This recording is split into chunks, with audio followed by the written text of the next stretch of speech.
ایک سوال ہمارے سامنے بہت آتا ہے کہ جو غیر شرعی وظائف ہوتے ہیں یا غیر خود ساختہ وظائف ہوتے ہیں، کیا ان کا کوئی نقصان تو نہیں ہوتا یا ان سے کوئی مسائل تو نہیں بن سکتے؟ دیکھیں، ایک بات کو سمجھنے کی ضرورت ہے۔ وظائف جو اذکار ہیں، ذکر ہیں، وہ کون سے ہیں جو ہم نے کرنے ہیں اور کون سے ہیں جو ہم نے نہیں کرنے، اس کو میں سادہ سے طریقے سے آپ کو سمجھا دیتا ہوں۔ ایک تو وہ وظائف ہیں جو اللہ کے نبی صلی اللہ علیہ وسلم نے بتا دی ہے۔ مثلا نبی صلی اللہ علیہ وسلم نے فرمایا یہ کلمہ پڑھا کرو، لا الہ الا اللہ وحدہ لا شریک لہ الملک وله الحمد وهو على كل شيء قدیر۔ 100 نیکیاں ملے گی، 100 نیکیاں ملے گی، گناہ معاف ہوں گے، 10 غلام آزاد کرنے کا ثواب ملے گا، صبح سے لے کر شام تک شیطان سے محفوظ ہوگے، قیامت کے دن یہ عمل جو پراپر کرتا رہا ہے بندہ ساری زندگی، جو مطلب جس کا یہ عمل ہے، اس کے برابر کا کوئی بندہ نہیں ہوگا عمل کرنے میں۔ اب دیکھیں، اب یہ چیز کو سمجھنا ہے کہ ایک عمل، اس کو نبی صلی اللہ علیہ وسلم یہاں تک بتا دیا کہ قیامت کے دن اس کے مقابلے کا بندہ نہیں ہوگا اعمال کے اعتبار سے، نیکیوں کے اعتبار سے، لیکن جو اس سے زیادہ پڑھنے والا ہے، تو سمجھ یہ آئی کہ زیادہ کسی عمل کو پڑھا جا سکتا ہے، ایک چیز۔ دوسرے نمبر پہ طریقے کے پر اختلاف ہے۔ صحیح مسلم کی حدیث ہے، اللہ کے نبی صلی اللہ علیہ وسلم نے دیکھا کچھ صحابہ جو ہے وہ اونچی اونچی پڑھ رہے تھے، آپ نے فرمایا تمہارا رب اس کو اس چیز کی ضرورت ہے کہ تم اونچی اونچی پڑھو، یا وہ مطلب اس کے لیے ضروری ہے کہ تم اونچی پڑھو گے تو اس کو سنے گا؟ تم آہستہ بھی پڑھ سکتے ہو۔ اسی طرح جو آیت میں بھی ایک وَاذْكُرْ رَبَّكَ فِي نَفْسِكَ کا یہی معنی، یہی ترجمہ لیا گیا کہ اپنے رب کو دل میں یاد کرنا ہے، اپنے رب کو آرام سے طریقے سے، یہ تو طریقے پر ہوگی۔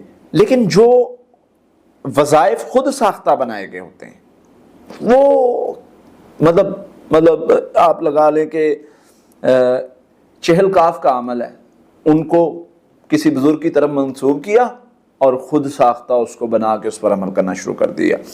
ناد علی ہے، سیدنا علی رضی اللہ تعالیٰ عنہ کی طرف منسوب کیا اور اس کو کہہ دیا کہ حضرت علی رضی اللہ تعالیٰ عنہ سے مدد مانگی تھی، نعوذ باللہ نبی صلی اللہ علیہ وسلم نے۔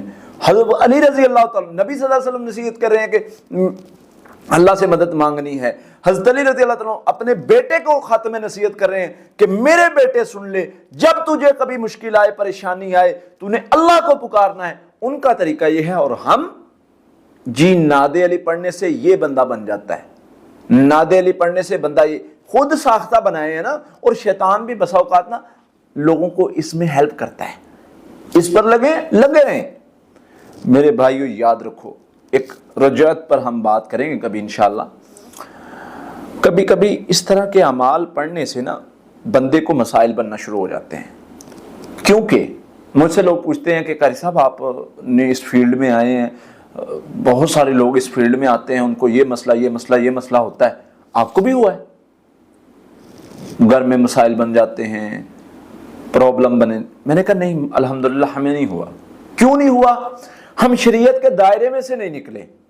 ہم ایسے نہیں تھے کہ ہمیں کسی نے کہا ہو کہ جی رات کو چھت پہ کھڑے ہو کے آپ نے یہ عمل کرنا ہے اور آپ کو یہ چیز مل جائے گی۔ ہم نے کوئی ایسا عمل نہیں کیا۔ ہمیں ایسی آفریں بھی آئیں کہ دن میں آپ نے جو ہے وائٹ سوٹ پہن کے آپ نے پانی میں بیٹھنا ہے اور یہ پڑھنے کلمات اور یہ لفظ پڑھنا ہے اور ایسے ہو جائے گا۔ یہ جو خود ساختہ ہیں، جو نبی صلی اللہ علیہ وسلم نے نہیں بتائے ہوئے اعمال، جو اللہ کے نبی صلی اللہ علیہ وسلم نے نہیں بتائے ہوئے، جب خود ساختہ اعمال کرو گے، پھر اس میں یاد رکھیں، جب آپ نے نیت ہے آپ کی جن پکڑنے کی، چلا کرنے کی، فلاں کرنے کی، نقصان اٹھائیں گے۔ کنفرم بات ہے۔ آپ نے جعلی وظائف بنا رکھے ہیں، آپ نے جعلی ترتیبیں بنا رکھی ہیں۔ علاج کے لیے کوئی معالج آپ کو دیتا ہے، وہ ایک الگ میٹر ہے، لیکن یہ جو جتنے کوئی عامل بننے کے لیے پتہ نہیں کیا کیا عمل کرتا ہے، کوئی جی چلے کاٹ رہا ہے اس چیز کے، او بھائی سمجھو اس چیز کو، آپ کو اس چیز کی سمجھ ہونی چاہیے۔ یہ مسائل کتنے زیادہ آپ کے لیے بن سکتے، پرابلم کا ذریعہ بن سکتے ہیں۔ اذکار وہ کرو جو نبی صلی اللہ علیہ وسلم نے بتائیں، آپ کو کچھ بھی نہیں ہوگا۔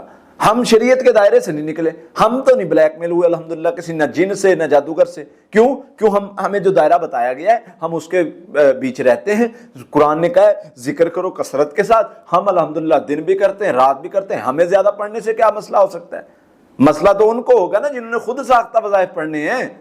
ہم نے تو وہ شریعت نے ہمیں بتایا وہ ہم کر رہے ہیں، الحمدللہ ہمیں کوئی مسئلہ نہیں ہوتا۔ تو اس لیے ایسے اعمال، ابھی مجھے کچھ کوئی بی بی بتا رہی تھی، کال آئی تھی ہمارے ادھر، تو وہ بتا رہی تھی جی میں یہ عمل کر رہی تھی تو مجھے یہ مسائل شروع ہو گئے۔ میں نے کہا جی آپ نے کہاں سے لیا؟ جی میں نے یوٹیوب سے لیا۔ میں نے کہا یوٹیوب پر جو بندہ یہ بیان کر رہا تھا اس نے کوئی ریفرنس دیا ہے، کوئی حدیث بتائی ہے؟ نہیں جی اس نے حدیث نہیں بتائی، اس نے کہا جی یہ مجرب عمل ہے۔ مجرب عمل ہمارے لیے قابل حجت نہیں۔ دوسری چیز میں آپ کو ایک اپنے واقعہ بتاتا ہوں، بات لمبی ہو رہی ہے۔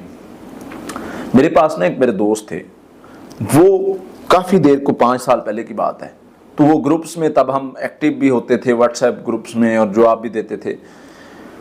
وہ ایسا عمل بتاتے تھے کہ لوگ حیران رہ جاتے تھے۔ میں نے ایک دن ان سے پوچھا، میں نے کہا جی یہ آپ عمل جو بتا رہے ہیں یہ کہاں سے آپ لیتے ہیں اور اس کا فائدہ یا کیا ہو سکتا ہے؟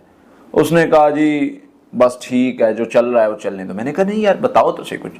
اس نے کہا جی فائدہ ہوگا تو ٹھیک ہے، نہیں فائدہ ہوگا تو ہمیں کیا ہے، نقصان ہوگا تو اس کا ہوگا نا، ہم تو اپنا تجربہ کر رہے ہیں۔ تو آپ لوگوں کو یہ تجربہ کرنے کے لیے استعمال کرتے ہیں۔ اس لیے رسول اللہ صلی اللہ علیہ وسلم نے جو طریقہ اپنایا اس پر آ جائیں، بچ جائیں گے، کامیاب ہو جائیں گے، ان شر سے، ان شریروں کے شر سے بچ جائیں گے۔ اللہ سے دعا ہے اللہ تعالیٰ ہمیں عمل کرنے کی توفیق عطا فرمائے۔